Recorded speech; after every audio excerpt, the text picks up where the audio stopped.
नवी मुंबई का एयरपोर्ट जो आज बनने जा रहा है, मैं आपको बताना चाहता हूं कि ये केवल आपकी मेहरबानी से हुआ है डिले।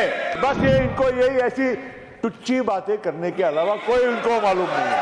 टुच्ची बातें करते हो, कुछ आपके मन में जज्बा नहीं है, जो सच्ची बातें सुनने का जज्बा औकात नहीं। बुलेट ट्रेन जब शुरू होगी, बहुत सारी लोगों ने उसके बारे में अलग अलग बात की। बुलेट ट्रेन की क्या जरूरत है, बुलेट ट्रेन की क्या जरूरत है? क्या आपको अपने देश को आगे बढ़ते हुए देखना नहीं है? क्या आपके देश में अगर बुलेट ट्रेन चलेगी तो आपके मन में गर्व नहीं होगा? तो ये बात आज एक देश का, एक प्रगति का अगर एक सिलसिला जारी है तो उसमें सभी लोगों को स्वागत करने की जरूरत होती है। मैं बिल्कुल, और इसीलिए मैं आपको कहना चाहूंगा, आज हमारा एनर्जी पे कितना फोकस है। एक जमाना था पावर प्लांट लगाने के लिए हमारे मित्र के पास जाकर मांगना पड़ता था, भाई हमको मंजूरी दे दो, मंजूरी दे दो। उन्होंने कितने साल तक कितने पावर प्लांट को, कि इस देश के कितने लोगों की उम्मीदों को, उद्योगों को तरसाया है, ये मैं उसका खुद उदाहरण हूं। अरे छोड़ो, तो इसके अलावा कुछ बोलना आता ही नहीं है, इसके अलावा आपको कुछ बोलना आता ही नहीं है। अरे छोड़ो, नवी मुंबई का एयरपोर्ट जो आज बनने जा रहा है, मैं आपको बताना चाहता हूं कि ये केवल आपकी मेहरबानी से हुआ है डिले। मुझे क्या बता रहे हो? अरे छोड़िए, मैं जानबूझकर ये बात बोला क्योंकि आपको इसके अलावा और कुछ बोलने का आता नहीं। अरे छोड़िए, और इसीलिए बस ये इनको यही ऐसी टुच्ची बातें करने के अलावा कोई इनको मालूम नहीं है। टुच्ची बातें करते हो, कुछ आपके मन में जज्बा नहीं है, जो सच्ची बातें सुनने का जज्बा औकात नहीं। छोड़िए, आज जिस तरह से पावर प्लांट्स, जिस पुरानी टेक्नोलॉजीज वो थी, आज एक नए युग में हम जा रहे हैं। पूरा विश्व देखिए, आज सोलर एनर्जी है, कितनी बड़ी मात्रा में हमारे देश में सोलर एनर्जी, विंड एनर्जी को हम हार्नेस कर रहे हैं। ग्रीन हाइड्रोजन की बात हो रही है, ग्रीन हाइड्रोजन की कितनी बड़ी डेवलपमेंट हमारे देश में हो रही है।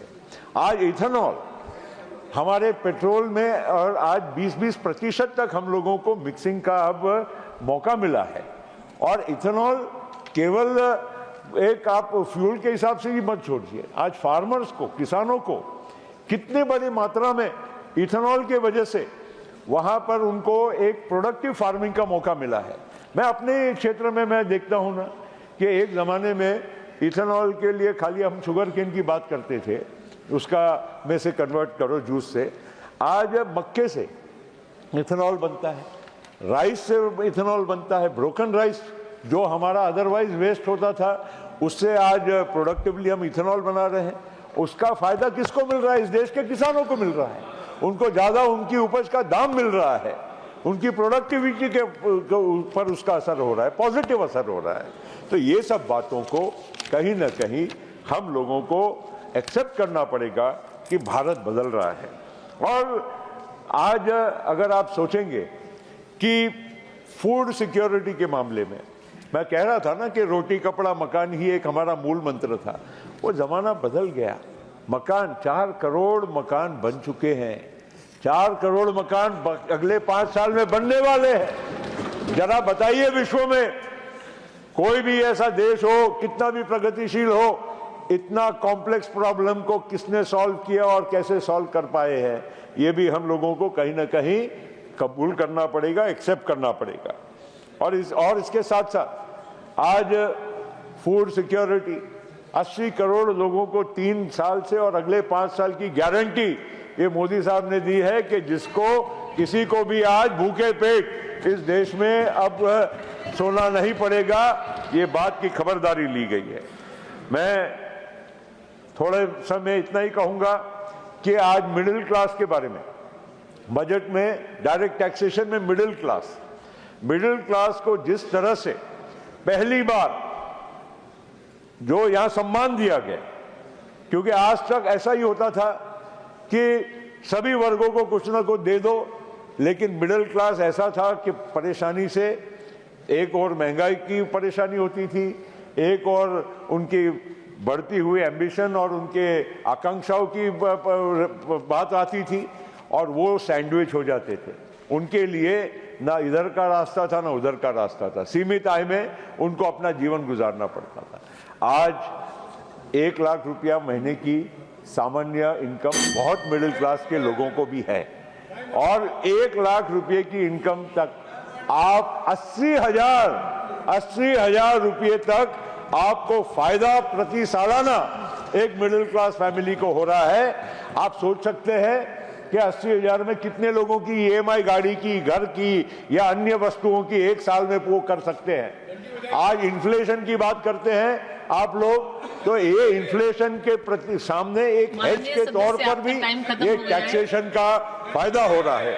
और इसीलिए मेरे को वक्त इधर से है, बीजेपी से, यहाँ से, और इसीलिए आपके पास तो वक्त बचा ही नहीं है, या तो वक्त ही वक्त है, समझ जाओ इशारा कि वक्त ही नहीं है आपके पास, या वक्त ही वक्त है।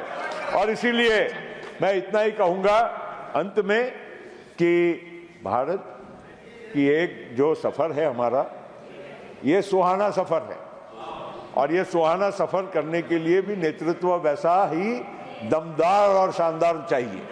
आज मोदी जी के माध्यम से ये हमारे देश को प्राप्त हुआ है, और इसलिए हम और आप उनके सबके